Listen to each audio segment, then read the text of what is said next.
The following is a News 7 Black History Special, Black Slaves, Red Masters. Hello everyone, I'm Sam Ford. Earlier this month in our 7 Inside Reports, I took a personal journey to look at a largely unknown chapter of black history when my ancestors and thousands of other blacks were slaves, not of the whites, but of the Indians. Well, a lot of people responded who'd missed some of the segments and who wanted to know more about the subject. So today you'll see it all and more, and get your pencils. At the end we'll have not a test, but an address and phone number where you can get more information.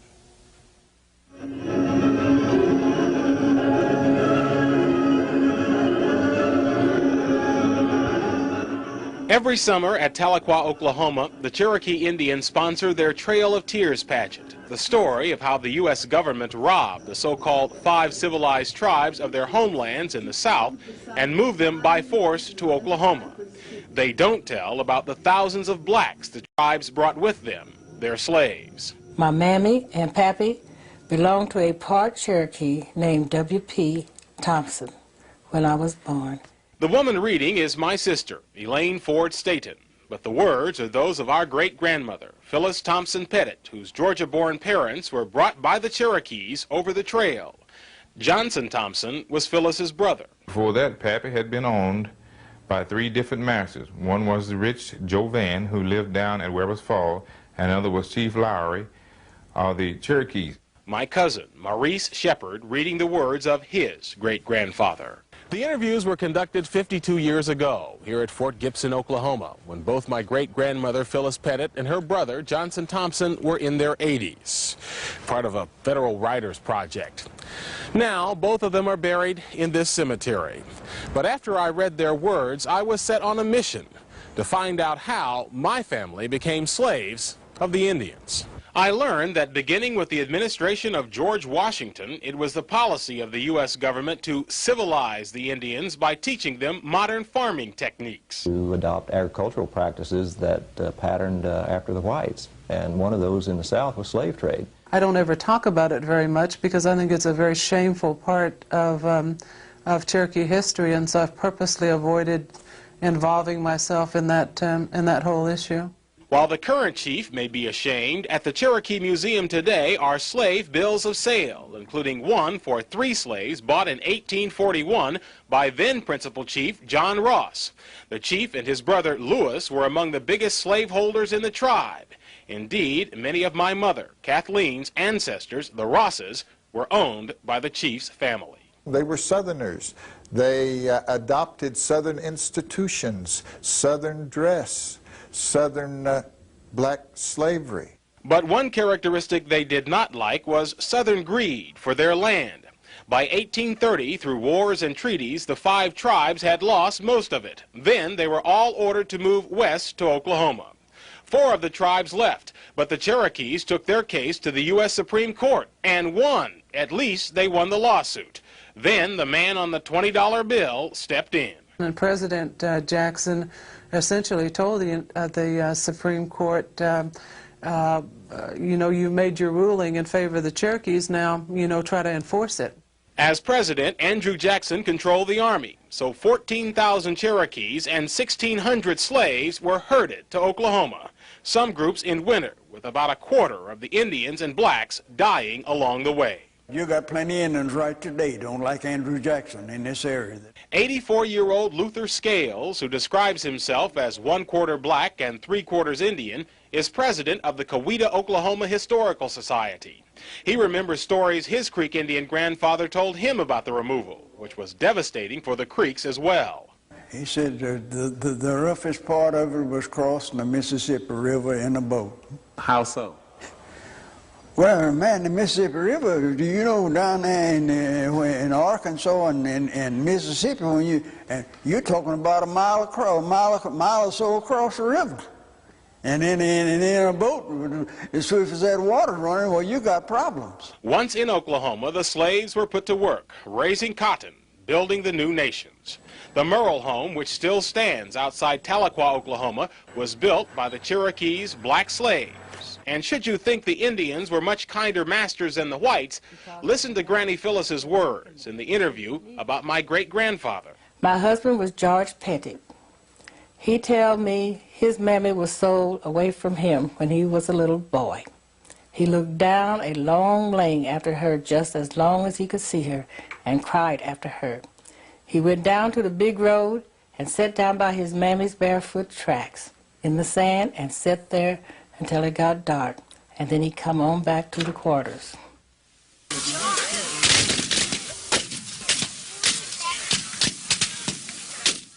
Oklahomans reenacting the Civil War Battle of Honey Springs. When it actually occurred, this was the Creek Nation in Indian Territory, slave territory, in which all of the 5 civilized tribes had signed treaties supporting the South. And the battle actually looked much like something out of the movie Glory, except it wasn't the 54th Massachusetts, but the 1st Kansas Colored Regiment that saved the day. Because of fear of attacks from nearby Kansas, many Indian slave owners fled south. I can just remember when Master John Harnish took us to Texas. We went in a covered wagon with oxen and camped out all along the way. My sister, Elaine Ford Staton, reading the words of our great-grandmother, Phyllis Pettit, a girl at the time of the war. In ex-slave interviews conducted by federal workers during the Depression, she told how her brother, Johnson Thompson, and her parents were sold from one Cherokee master to another and taken to Texas. And Pappy done the driving of the oxen.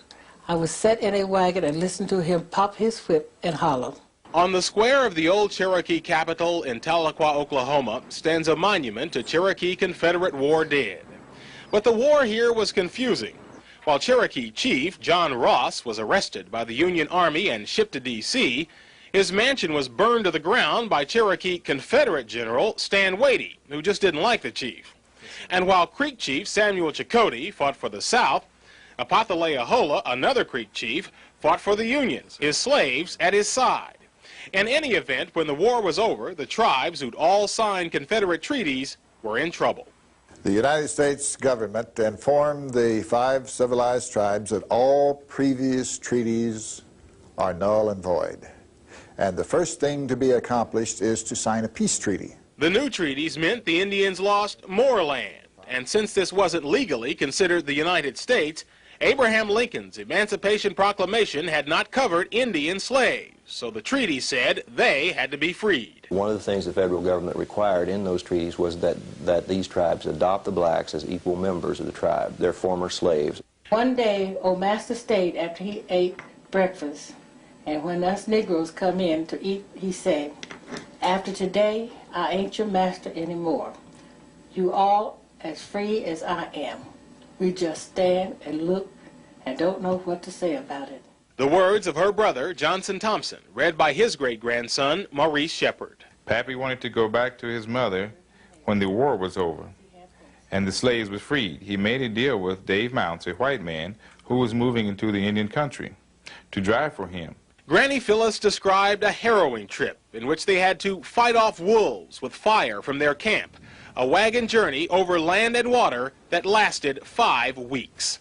When we would come to a river, we would cross ferry boats, but me and brother rode on a bed in the back of the wagon, and when we were crossing a river, Father would make us lie down and wouldn't let us look out. He was afraid we would fall out in the river. Finally, they arrived back to Fort Gibson in northeastern Oklahoma, where their father's mother was working as a cook for the U.S. soldiers.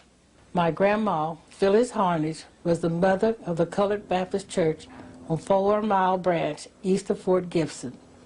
She organized the church and was head of it as long as she lived. Since the Cherokee tribe owned all the land, as new Cherokee citizens, the family merely picked a spot.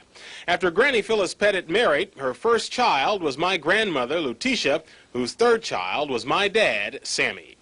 Pettits and Fords still own this land today. Our Black History Special will continue in just a moment with more about black slaves, red masters.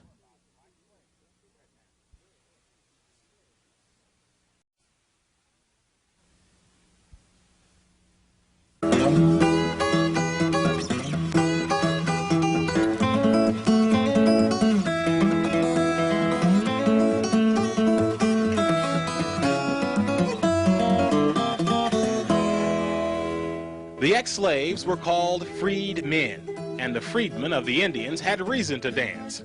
No, they weren't rich, but since they were now citizens of the tribe, and the tribe owned all the land, there was no need to sharecrop. Just stake a claim, build a cabin, start a farm. And there was the black vote. Witness this Seminole election in which they counted one candidate's supporters on the left side of the street, the other candidates on the right. To gain control of the Cherokee capital in Tahlequah, chiefs like Lewis Downing campaigned heavily for the black vote, as did Chief Spaichi for control of the Creek capital in Okmulgee. The Creeks appointed and elected blacks as judges, attorneys. They were private secretaries. They were members of the council. And of course, the 3 black towns in the Creek Nation had representatives in both the House of Kings and House of Warriors. Silas Jefferson was even elected one of the Creek chiefs and was among the delegation any time that the Creeks had business in Washington. Since there was none of the lynchings or terror of the white South, Indian Territory became a mecca for blacks, even though many never gained citizenship. At least 25 black towns sprang up, some still around, like Taft, Redbird, and Tallahassee, where on a warm day they still bring out the kitchen table for a game of dominoes. I'm out of here. What? How you get down? I'm out of here. I'm glad you did. There were black lawmen among the Creek Nation Light Horse Police, deputy U.S. Marshals like Bass Reeves, who killed 14 outlaws without ever being wounded. And there were outlaws, killers like Cherokee Bill, part black, part Cherokee, or the Buck Rufus gang of Creeks and Creek freedmen. And there were the rowdies. If they got enough whiskey in them, why they shoot the town up. You ever had to run from a shoot-up? I have crawled under the bed. My great-great-uncle Willis was among those rowdies. You may recall my great-grandmother Phyllis Pettit's story of how her husband's mother was sold by his Cherokee master. He looked down a long lane after her just as long as he could see her and cried after her. While George Pettit turned out okay, his brother Willis spent 1877 in the National Prison for shooting up the capital of Tahlequah. 5 years later, it was more serious. In March 1882, the Cherokee Advocate reported in both English and Cherokee, murder trial in Tahlequah, the capital, the Cherokee Nation versus Willis Pettit. The transcript still exists today. It seems 2 weeks earlier, Willis was having an argument with his wife Julia when his mother-in-law, Margaret Bird, said something, so he shot her. It all happened in the home of a sick woman that the 2 women were visiting. Among the numerous witnesses was one Henry Bowe, who testified that the day of the murder, Willis had tried to sell him his house and his hogs for $65. He said his wife had quit him. I said to him, "That won't make you sell your place. She'll come back again." He said to me, "That's played out." And he cursed and said, "I'm going to kill Margaret." While Willis did not take the stand, he had a witness, Maria Shepherd, support his defense that Margaret was trying to kill him. "As I passed her along the road," testified Maria, "she said she would have Willis put away in less time than 2 weeks. But the Cherokee transcripts say the prosecutor asked Maria, "What relation are you to Pettit?" "Not any." "Is Willis not in the habit of coming to your house often?" "He comes there sometimes." "How come Margaret to tell you about this?" "She did not like Willis and did not like me." "Why is it that Margaret Bird did not like Willis and you?" "I do not want to tell about that. I am not going to tell it." The Cherokee Advocate reported, the jury returned a verdict of murder, and Willis, that is his name, was sentenced to be hung until he was dead, dead, dead on the 5th of May next. At a hanging in those days, the public came to watch, and the condemned man was among those expected to make a speech to warn some young person against making the same mistake. The newspaper reported Willis went to the gallows laughing. As for his last words, he said he'd made a mistake. He meant to shoot his wife, Julia. One,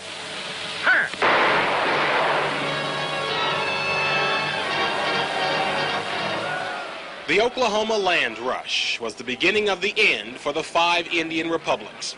1889, Congress had given to anybody fast enough to grab it much of the land confiscated from the tribes who'd supported the South in the Civil War. 9 years later, Congress made the Indian governments irrelevant by taking title to the land they still held and sending in the Dawes Commission to split it up and allot it as private farms to the individual Indians and freedmen who were members of the tribes. At mass gatherings like this, they were interviewed to determine whether they were legitimate tribal members or squatters. In the Cherokee Nation, folks like my grandmother, Letitia Ford, had no trouble proving their legitimacy and received deeds to their land. She received 60 acres. My grandpa, John Ford, was a non-citizen but had access to land through Letitia and their children. The Fords, John's parents, Harry and Zerilda, had migrated from Kentucky in the 1870s, but Zerilda had died, and Harry had remarried a Creek freedman woman, gaining access to land as well.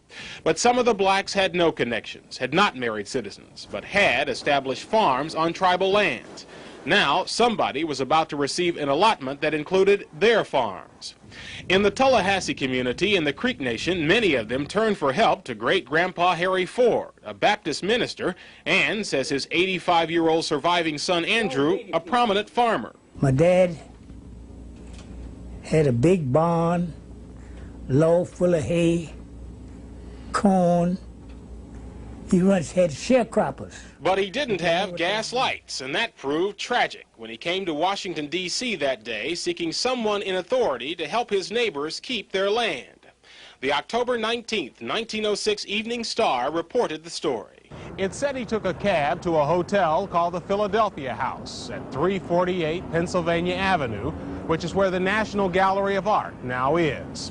It said he asked questions around the hotel. Quote, the visitor said he wanted to meet some Baptist ministers in this city as he thought they might assist him to transact some important business in which he was interested. Then he went to bed in a room which had a gas light. My Uncle John Ford picks up the story. Instead of him turning it out, he blew it out, and he became asphyxiated. Then the rumors are that he was really on to something, you know, that was going to benefit blacks, and maybe it was foul play. Somebody killed him. Yes, now that was a rumor. The D.C. death certificate said Harry Ford, age 70s, cause of death, asphyxia. He had $1,000 more when he left home. When he got it back, he didn't have a dime on him nowhere. Naturally wouldn't have. In the cheapest casket they could buy, and shipped him back to Oklahoma. As for the blacks Harry was trying to help, they lost out. But all of his and his second wife's descendants received 160 acres of Creek land. They became targets for rip-offs by land speculators. And when oil was discovered on Harry's grandson Dan's land, he was essentially kidnapped. Dan, they run him way out towards California trying to make him sell his place and all that. They called them land grafters. Dan was no fool. He refused. Andrew said when oil was discovered on his allotment, he had no problem with land grafters, but later both he and Dan lost their wealth. That's when they got Dan Tucker. The banks went busted and cleaned our ass out. The end of Indian Territory meant the end of an era, of 40 years of tribal citizenship for blacks, the end of centuries of self-rule for the proud tribes, the Choctaws, Chickasaws, Cherokees, Creeks, and Seminoles. The descendants of those black slaves and red masters after this. We now look at the descendants of those black slaves and red masters and what they're doing today. We start at what was great-grandpa Harry Ford's homestead in Creek Country. Home now of the Dean family, the owner Herman Dean, one of about 10 black farmers still left in the area. Another was his brother-in-law, 66-year-old SHERD Parker, the former sheriff of Wagner County, Oklahoma, still living on the allotment his family received from the Creek tribe. SHERD mainly raises cattle. He says he stayed in farming while others have gotten out because of his dad. He always told us kids, if you take care of the farm will take care of you. We went to the old Cherokee capital of Tahlequah, where the local bank displays its name in both English and Cherokee. I wanted to hear the language spoken, so my cousin, Maurice Shepard, stopped a buddy on the street. Hello, Phil. How are you? You all right? His name is Walter Whitekiller, which means one of his ancestors killed a white person. There are also Cherokees named Mankiller, Sixkiller, and Tenkiller. We dropped by a meeting of the 5 civilized tribes and found most tribes have kicked the blacks out. That was one of the things that the Creek people wanted to do, was to get it back to where that the Muskogee Creek Indians would have full control. The chief says there were no major complaints, but when the Cherokees did the same thing, 92-year-old Roger Nero filed a lawsuit. And they just rejected us. Chief Wilma Mankiller says she sympathizes that it was not her decision, but My job now is to uphold the Constitution. In the federal lawsuit and appeal, the Cherokees won. But among the Seminoles, the historically close relations between black and red have not changed. We have 12 Indian bands and the 2 freedmen bands. Lawrence Cudjoe, head of the Bruner Band, says it's because Seminoles and their slaves fought together against the U.S. Army. Our forefathers, they died together. And the help that the freedmen gave the Seminoles, the Indians, was so, they made a blood treaty that they, as long as the water flows and the oak tree grows, that they would be a part of that nation. They were just that close. Near Muskogee, we met 76-year-old Napoleon Davis, whose grandparents were slaves of the Creeks. He's a retired carpenter who's building this. Well, I'm trying to build a shrine they call Oklahoma Creek Treatment Shrine, dedicated to the memory of the Creek Freedmen. He hopes descendants of Indian slaves will come here to share and record much of the oral history that is so rapidly dying out. We seem like we are people that sit down and wait for other people to write our history, and it's not good. He says he doesn't know if he'll be healthy enough or live long enough to finish his shrine, but he says his 3 children have promised if he doesn't finish it, they will. Get your pencils ready if you want more information about black slaves, red masters.